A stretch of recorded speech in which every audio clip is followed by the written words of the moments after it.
Hello สบายดีทุกคนสบายดีแม่บ้านสบายดีคุณสบายดีFCทั้งภายในและต่างประเทศมื้อนี้เขามีข่าวดีมาบอกให้คุณเด้อข่าวอย่างน้อมื้อนี้สิพาให้คุณไปลองรถใหม่โอ้ไม่เฮาแต่ไม่เฮาแต่เก่าคนอื่นฮะไม่เฮาแต่เก่าคนอื่นเก่าเขาแต่ไม่เฮาโอเคเอาไปก็สามารถรถไม่เฮาแล้วเนาะแม่นโอเคเกี่ยวกับเท่าเขียนคำเนาะเขาก็ดีใจน้องเพิ่นนะcongratulation เขียนคำที่ได้รถขับแล้วแม่นไอ้คำเราก็ได้รถมาขับแล้วเนาะพี่น้องเนาะเพราะว่าเนื่องจากว่าในการขับขี่รถอยู่บ้านเฮาคันเฮาขี่รถจักรถ้าหากว่าเฮาขี่อ้อมแอมอยู่แถวบ้านมันก็มีความปลอดภัยแต่ว่าถ้าหากว่าเฮาขี่ไปไกลมันก็อาจจะบ่ปลอดภัยกลางค่ำกลางคืนเนาะเวลาเฮาขับรถจักรแต่ว่าถ้าหากว่ามีรถใหญ่ที่เฮาสามารถซื้อได้มันก็เพิ่มความปลอดภัยให้เฮาอีกระดับหนึ่งเนาะแม่นก่อนอื่นเฮาก็ขอบใจน้ำซองของเบาซักเนาะอย่าลืมไปติดตามเพิ่นเด้อพี่น้องเบาซักที่เพิ่นตั้งซองไว้เนาะก็อยู่ทั้งรูปนี้ติดตามของเพิ่นได้ซองของเพิ่นเนาะแม่นพี่น้องให้กำลังใจเราแม่นแล้วเนาะเบาซักเพิ่นก็เป็นยูทูบเบอร์มือใหม่เนาะซึ่งว่าเพิ่นก็ไปตั้งตนตั้งตัวตั้งชีวิตใหม่เดี๋ยวนี้เพิ่นก็มีสมาชิกเพิ่มก็คือเบาแกะเข้ามาได้หมู่เพิ่มเนาะตอนนี้เฮาก็ยังบ่ฮู้เทื่อว่าเบาแกะเพิ่นสิเริ่มต้นชีวิตของเพิ่นแบบใดสิมาเป็นยูทูบเบอร์คือหมู่บ่หรือว่าจังใดเนาะอันนี้ต้องให้เวลาเพิ่นได้ปรับตัวจักหน่อยเพราะว่าเพิ่นก็หาเข้าไปใหม่แต่ก็โชคดีที่ยังมีเบาซักยังมีเคนคำให้เป็นที่ปรึกษาเนาะก็ถือว่าเป็นการต้อนรับที่อบอุ่นสำหรับ3ทหารเสือเนาะแต่ว่ามื้อนี้เฮาก็ดีใจกับเคนคำที่เพิ่นได้รถมาขี่แล้วเนาะถึงว่าเก่าเขาแต่ไม่เฮาเนาะพี่น้องเนาะถือว่าและอีกอย่างนึงเนาะแม่ๆแถวนั้นเพิ่นก็ให้การต้อนรับให้ความอบอุ่นแบบเพิ่นดีใจแล้วเพิ่นก็มาให้พรเนาะมามัดแขนถือว่ามามัดเอาโซ่เอาไซฝ่ายผู้แขนใส่พวงมาลัยรถให้เคนคำอันนี้แม่นประเพณีของคนลาวเฮาเนาะเวลาเฮาซื้อรถใหม่เฮาก็จะมาทำกันบางคนก็ไปเจิมเนาะซื้อรถออกมาใหม่ก็ไปวัดให้ครูบาเจิมสูตรรดน้ำอันนี้ก็แม่ๆแถวนั้นเพิ่นก็มาให้พรกับเคนคำเพราะว่าปัจจุบันนี้เคนคำกลายเป็นลูกหักหลานแพงของคนอยู่แถวนั้นแล้วเนาะก็ดีใจน้ำเพิ่นอันนี้เฮาก็ขอบใจมายังพ่อแม่พี่น้องลาวเฮาที่อยู่ใกล้ชิดกับเคนคำเนาะที่ว่าหักแพงเอาเคนคำคือลูกคือหลานเนาะและอีกอย่างนึงก็เป็นย้อนตัวเคนคำแดแล้วก็เป็นคนอ่อนน้อมถ่อมตนเข้ากับคนได้ง่ายไปใส่ไผกะฮักย้อนว่ากิริยามารยาทเนาะแม่นก็เลยกลายเป็นลูกหักหลานแพงของคนแถวนั้นแม้กระทั่งเด็กน้อยตัวน้อยๆเนาะเขาต้องก็เล่นนำคนเด็กน้อยก็ติดแม่นเด็กน้อยแถวบ้านเพิ่นก็เป็นลูกศิษย์เพิ่นมีเพิ่นมีเวลาเพิ่นก็ไปสอนภาษาอังกฤษเนาะเพิ่มให้ชาวบ้านเด็กน้อยๆแถวนั้นก็จะได้ภาษาอังกฤษ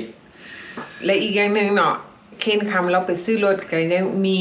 เจ้าของห้างแปลงรถที่เพิ่นใจดีเพิ่นเป็นคนซอกหาจัดหารถให้เคนคำเพราะว่าเพิ่นเป็นสร้างแปลงรถแล้วเพิ่นก็มีห้างแปลงรถถ้าหากว่าผู้ใดกายไปกายมาต้องการอยากแปลงรถอยากแวะซ่อมแปลงรถแถวนั้นเพิ่นก็มีห้างแปลงรถและอีกอย่างนึงนอกจากเพิ่นเปิดห้างแปลงรถแล้วเนาะเพิ่นก็ยังซอยเหลือคนลาวเฮาที่ถูกส่งกลับมายังประเทศลาวหรือเฮาเอิ้นว่า deportee เนาะก็มี2คน3คนที่ไปเฮ็ดเวียกนำเพิ่นเนาะเฮ็ดเวียกนำเพิ่นฮู้บ่เพิ่นเฮ็ดตำแหน่งหยังให้คุณฮู้บ่ไผเนาะเฮ็ดตำแหน่งเป็นอันนั้นเพิ่นครอบคลุมบริหารบ่แม่นเพิ่นเป็นผู้บริหารเพิ่นว่าสิสาขา2เพิ่นสิเปิดสาขา2ห้านเพิ่นเดี๋ยวนี้กำลังกันเฮียนเวียกเนาะแม่นตอนนี้แม่นอยู่ในช่วงฝึกงานเพราะว่าเพิ่นจะไปเป็นผู้บริหารเวียกในสาขา2ซึ่งว่าเจ้าของห้านเพิ่นก็ใจดีเนาะเพิ่นมอบหน้าที่นี้ ให้ซื้อเอง โอ้เราซื้อเองเนาะมอบหน้าที่นี้ให้เพิ่นกลายเป็นผู้บริหารห้างสาขา2แม่นห้างดีวันนี่เฮาก็เคยไปยามท่านนั้นนะเจ้าของห้างตอนนั้นก็เฮาก็พาเข็นคำไปยามห้างเราคือกันเฮาก็เคยไปแวะเล่นห้างเราแล้วก็ห้างเรานี่ก็เฮาฮู้ว่าเพิ่นบริการดีแม่นเนาะพี่น้องบอกคนลาวเฮาบ่ทิ่มกันจากที่ว่าจากที่เป็นคนฮู้จักเดี๋ยวนี้กลายเป็นคนฮักเพลงแม่นเนาะนอกจากกลายเป็นคนฮักเพลงแล้วยังกลายเป็นอ้ายเป็นน้องเป็นที่ปรึกษาซอยเหลือซึ่งกันและกันให้เวียกเฮ็ดงานทำให้คำแนะนำบ่ว่าจะเป็นเรื่องเวียกงานบ่ว่าจะเป็นเรื่องส่วนตัวบ่ว่าจะเป็นการดำรงชีวิตการใช้ชีวิตเนาะว่าเฮาควรปรับตัวแนวใดเฮาควรเฮ็ดแบบใดเนาะเกี่ยวกับการใช้ชีวิตอยู่เมืองลาวการเข้าสังคมกับคนอยู่เมืองลาวฮีตของประเพณีวัฒนธรรมก็ถือว่าช่วงนี้หลายๆคนที่ถูกส่งไปเขาเจ้าก็ปรับตัวได้ดีขึ้นและก็สามารถกลับมาใช้ชีวิตประจำวันได้หลายขึ้นถือว่าเขาเจ้าปรับตัวได้ไวเพราะว่าเขาเจ้ามีที่ปรึกษาที่ดีแล้วเขาเจ้าก็มีเวียกเฮ็ดงานทำที่เป็นหลักแหล่งแม่ไปเบิ่งภาพบรรยากาศซะเนาะพี่น้องเนาะว่าความดีใจของเคนคำที่เราได้รถใหม่นั่นเป็นจังไดสบายดีเด้อผมพี่น้องเด้อมื้อนี้มากระเป๋าซักค่ำเพิ่นเมารถพาเพิ่นเมารถจังได๋ขี่รถบาสมานํกันเพิ่นก็ได้รถโอเคเด้รถเพิ่นก็โอเครถนี่รถยังก็รถนั่น Honda ราคามันก็โอเคแล้วราคามันโอเคไปขี่มามันโอเคใครก็ขี่รถมอเตอร์ไซค์ใครก็ขี่รถมอเตอร์ไซค์นะอันตรายหลายอยู่เมืองลาวนะอันตรายหลายรถเป็นเสียหลักเลยราคามันก็โอเคราคามาห่านโม่เนี่ยห่านนั้นวอลลี่กันเนี่ยเป็นก็เป็นห่านเพิ่นน่ะห่านแปลงรถบ่ได้อยากเอารถมาแปลงอยู่ห่านเนี่ยได้เลยเอารถมาแปลงอยู่ห่านเนี่ยได้เป็นแปลงได้แปลงเพิ่นรถนะรถเมอร์เซดีรถแลนด์โรเวอร์รถฟอร์ดรถ BMW Audi Toyota Lexus Chevrolet รถโพสกับแปลงนะวิจารณาก็เป็นเลขโทเลยเป็นห่านแปลงรถนี่นะ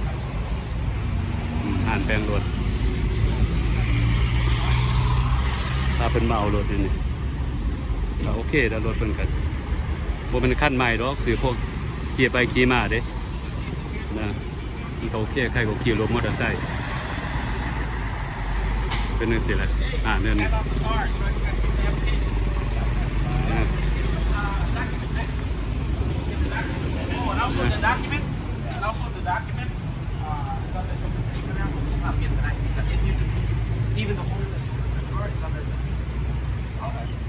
มากันเป็นกระแปลงรถหลา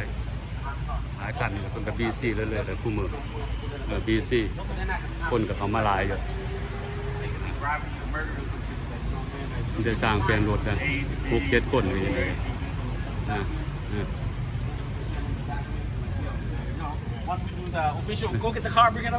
สบายเลยสบายดีนะโฆษณาอาหารไหนเลยโฆษณาอาหารเอกสารรถไทยWelcome back to Laos ในรถไม้ก็โอเคแล้วรถโอเคทุนับให้เรา Anybody need a car give me I give แต่พูดได้อยากได้รถต้องกัน2 5ให้อยู่หรอกเพราะพี่น้องปัจจุบันเนี่ยก็มาเอารถมาแปลงอย่างห่านเนี่ยก็ได้ห่านมันก็ห่านนี่แหละห่านเป็นแปลงใดเบิดคุณนั่นกูขั้นนะเป็นแปลงเก่งแล้วเก่งมีแต่ซีมืออะไรอย่างนี้ห่านเนี่ยเก่งอะไรยังว่ายังอยู่บ่ดันวอลลี่มื้อหน้าเขาได้ร่างป้ายมื้อนี้บ่ทันแล้วมื้อนี้น่ะวอลลี่เดี๋ยวว่ายังอยู่ว่าเจอกันอยากสั่งยังอยู่วะสั่งพอไปพี่น้องสบายดีพี่น้องต่างประเทศกับเราเด้อก็บอกห่านแป้งหลอกแป้งรถนี่มันหยาบเลยกับงานค่อยสาขา1สาขา2ที่เปิดอยู่ทางเข้าสถานีรถไฟเดือน3โอ้ครับเราได้เฮ็ดรถไฟฟ้ารถ EV กับกล้อง360ตรงนี้เฮ็ดเกียร์เฮ็ดทั่วไปหมด โอ้คักเก่งขนาดละอันนี้ก็เป็นห่านของเพิ่นละห่านเนี่ย อันนี้ก็เอง อันนี้ก็ อันนี้หัวหน้าเองได้ อันนี้ก็เป็นหัวหน้า ซับแมเนเจอร์ควบฝึกงานอยู่เดี๋ยวนี้มันจะไปห้านตัวที่2สาขา2เลยมันจะมาฝึกงาน พูดได้แต่พ่อแม่พี่น้องกายไปกายมาอยากก็รถมาปอกมาแปลงมาแปลงเลยอยู่ห่านเพื่อนนี่แหละห่านมันแต่ห่านทั้งสิ้นห่านแปลงมันจะแปลงได้หลายรถนะเบิดรถเบิดคูรถนะเบิดคูรถนะเป็นห่านทั้งสิ้นแหละอยู่แถวนี้เป็นบ้านนี้แถวนี้ สะพานมึก สะพานมึก แม่น เมืองยังไงนี่ สายธานี เมืองไซธานีเนาะ สายธานี นะกายไปกายมากันรถจบรถตายก็มาเนี่ยก็ได้นะเพิ่นซอยเฮ็ดให้บ่ยากนะอยากได้โลกได้รถเพิ่นก็ติดต่อให้นะเพิ่นก็มีคนอยู่ดอกติดต่อได้ เป็นข้าวครับได้รถเป็นอะไร นี่เด้รถเพิ่นก็มาแล้วกันครับโอเคแล้ว มีอันซับวูเฟอร์ได้มีแอมมีทุกมีได้ ได้สิแล้วรถกันมันก็โอเคอยู่เพิ่นบ่นั่นนะราคามันก็โอเคดอกมันบ่พอขี่ไปขี่มาแบบโอเคแล้วเบิ่งสัมภาษณ์นะครับมันรถคันนี้แพงกันมูนั่นนะครับนี่ได้อันนี้แลมโบ้ด้วย หูซึกเป็นยังไงวันนี้มาหับรถหูซึกเป็นยังไงดีใจน้ำเขาก็ดีใจน้ำเด้อแม่นดีใจน้ำนะ มันมาซื้อแลมโบ้เอาแลมโบ้ให้ซื้อแลมโบ้เขาไม่ได้ขายรถคอยซอกให้เราซื้อไม่ได้ขายรถแปลงรถซอยแลมโบ้อมันจัดดอแลมโบ้ดอใส่วอลี่เพิ่นก็เวลี่เพิ่นก็ซอยเพิ่นหลายเฮ็ดนั่นเฮ็ดนี่แล่นนั่นแล่นนี่หายไปซอกหาออกมารถเพิ่นกันดีตามซอยกันนั่นแหละซอยไปมีอย่างดอกมีเล็กน้อยซอยแรกก็ซอยได้มีเงินหรอกมีแต่น้ำใจแท้แล้วบ่แล้วปรับขึ้นเด้อแม่เฮาเนาะส่งขึ้นมาให้ก็เลยซื้อรถกับพ่อเฮาให้รถแม่พ่อเฮาอ้ายเฮาเนาะโอ้สบายพี่เอาไปรีไปทางนี้มันมันจะงื้อมันจะงามเลยง่ายมันเด้อคันนี้มันจะขึ้นคิดตัวเดียวงามเฮาอย่างซอยเฮาเสียไหมฝากขึ้นมาให้นะครับแค่นั้นเหรอแอคชั่นเป็นบ่มีแอดแล้วหั่นน่ะ straight up เลยแอดผมเป็นเสื้อเกี่ยวกับพี่น้องว่าขอบคุณพี่น้องตามกันหน่อยกันเด้อใน YouTube เท่าไหร่เงินเล็กๆน้อยๆเท่ากับไหนมาซื้อรถเนาะนี่เนาะแล้วพ่อแม่อ้ายน้องซอยกันนั่นแหละเลยไ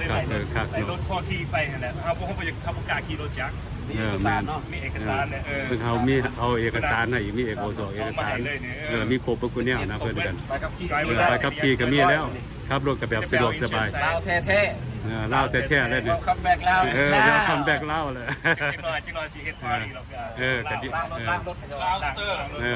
ก็ดีใจกับเพิ่นแล้ววันนี้ดีใจกับเพิ่นพามาดีใจกับเพิ่นแหละแอร์เย็นได้เนี่ยแอร์ก็เย็นวะแอร์เย็นลายจะทำฮดเลยโอ้ตายกันสำคัญแอร์เย็นแหละอยู่บ้านเราแอร์เย็นแล้วก็บ่ได้แข้งฝุ่นบ่ได้ตากแดดแท้แล้วฝนตกก็สบายเนาะฝนตกก็สบายบ่ได้ยากช่วงนี้เอาแลมโบกินี่ก่อนได้หากันได้แล้วจะเอาฮันได้แม่น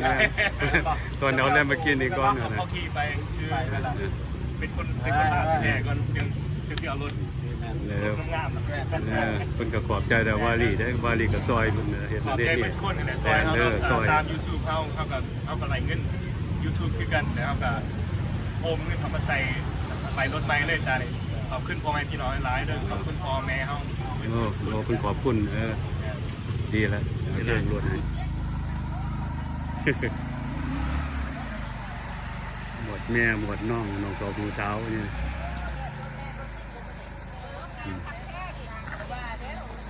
มันจะปลูกแคสให้ในรถใหม่ด้วย